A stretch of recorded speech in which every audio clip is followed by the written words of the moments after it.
آپ امیجن کیجئے ایک ایسا ماحول ہے جس ماحول میں رہنے والے کبھی اللہ کے رسول صلی اللہ علیہ وسلم کے پاس آ کے اپنے گلٹ کا اظہار کرتے ہیں، تو آپ صلی اللہ علیہ وسلم اس دکھ کو محسوس کرتے تھے جو اس دور کی عورت کو لاحق تھا۔ اسے جینے کا حق نہیں تھا، اسے تعلیم کا بھی حق نہیں تھا، وراثت میں بھی اس کا حق نہیں مانا جاتا تھا۔ اور پھر آپ دیکھیے کہ عورت کی رائے کی کوئی ویلیو نہیں تھی، عورت کو کسی بھی اعتبار سے کسی قابل نہیں سمجھا جاتا تھا۔ سبيل الدموع سبيل مريح۔ آج کے دور کے اعتبار سے دیکھیں تو اس کی ضرورت بہت زیادہ ہے کہ ہم ان عقدوں کو کھولیں جن کے نہ کھلنے کی وجہ سے عورت بہت بے قرار ہے۔ ہم یہ دیکھتے ہیں کہ نبی صلی اللہ علیہ وسلم رحمت للعالمین تو سبھی کے لیے تھے، لیکن خاص طور پر ہم خواتین کے حوالے سے دیکھتے ہیں کہ خواتین کا تو بال بال رسول اللہ صلی اللہ علیہ وسلم کے احسانات میں بندھا ہوا ہے۔ اگر یہ دیکھنا چاہیں کہ آپ کی ذات کس طرح سے خواتین کے لیے رحمت کا باعث ثابت ہوئی، تو آپ عرب معاشرے میں دیکھیے کہ رسول اللہ صلی اللہ علیہ وسلم کی آمد سے قبل اور ایون آپ کی آمد کے بعد بھی بچیوں کو کیسے باعث زحمت سمجھا جاتا تھا، اور پیدائش کے موقع پر کتنی بڑی تعداد تھی عربوں میں جو خاتون کی ڈیلیوری کے ٹائم پہ پہلے ہی بچے کے لیے گڑھا کھود دیتے تھے۔ اللہ اکبر۔ کہ اگر تو بچہ پیدا ہوا تو اٹھا لیں گے، اور بچی پیدا ہوئی تو وہیں گڑھے میں دبا دیں گے۔ تو آپ امیجن کیجئے ایک ایسا ماحول ہے جس ماحول میں رہنے والے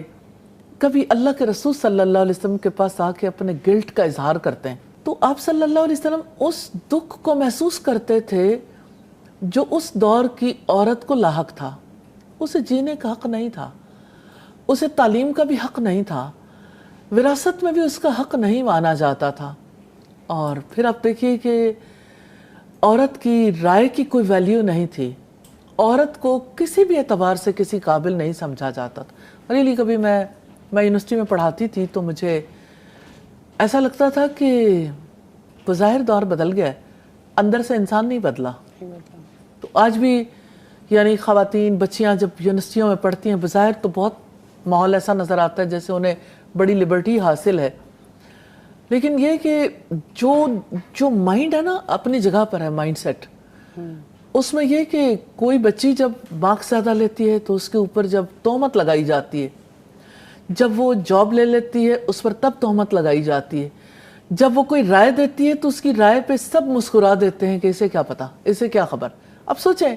ایکولی ڈگری حاصل کرنے والی، زیادہ محنت کرنے والی، زیادہ بہتر رائے رکھنے والی کی رائے کو پریفرنس نہیں دی جاتی، جبکہ اللہ کے رسول صلی اللہ علیہ وسلم کو ہم دیکھتے ہیں کہ آپ صلی اللہ علیہ وسلم صلح حدیبیہ کا موقع تھا، آپ نے اپنے تمام صحابہ سے کہا کہ اب تو معاہدہ ہو گیا، اور اس معاہدے کے دوران ہمارے لیے اب یہ ممکن نہیں ہے کہ ہم یعنی آگے عمرہ کرنے کے لیے جا سکیں، تو آپ نے سب سے کہا کہ آپ اپنی قربانی کے جانور ذبح کر دیں، سر منڈوا دیں اور احرام کھول دیں۔ Can you imagine?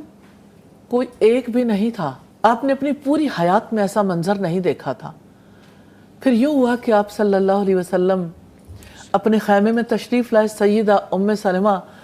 سے اپنا دکھ بیان کیا، تو آپ امیجن کریں سیدہ ام سلمہ کا ظرف۔ ساری بات سن کے رسول اللہ سے کہنے لگی وہ صدمے میں ہے، کیونکہ یہ وہ موقع تھا جب ابو جندل بے بسی کی تصویر بنے سب کے سامنے کھڑے تھے، اور رسول اللہ نے ابو جندل کو واپس کر دیا معاہدے کے مطابق۔ کہنے لگی آپ یوں کیجئے کہ آپ خود جائیں، قربانیاں کر دیں، جانور قربان کر دیں، سر منڈوا لیں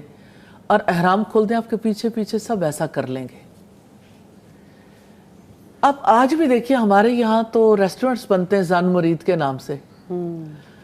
زن مرید جو ہے وہ کتنا نیگیٹو کنوٹیشن، اور پھر آپ دیکھیں کہ بیوی کی بات ماننے کے لیے آپ گھر گھر میں خاندان میں دیکھیے، کسی مرد نے اگر عورت کی بات سن لی، بات مان لی، تو اسی خاندان کی عورتیں پیچھے پڑ لگ جائیں گی، مرد تو مرد رہ گئے، اور پورا ایک ماحول جو ہے وہ عجیب طرح پریپیئر ہو جاتا ہے کہ یہ شخص اپنی بیوی کی سنتا ہے اور بیوی کے پیچھے اور بیوی یہ اور بیوی یہ.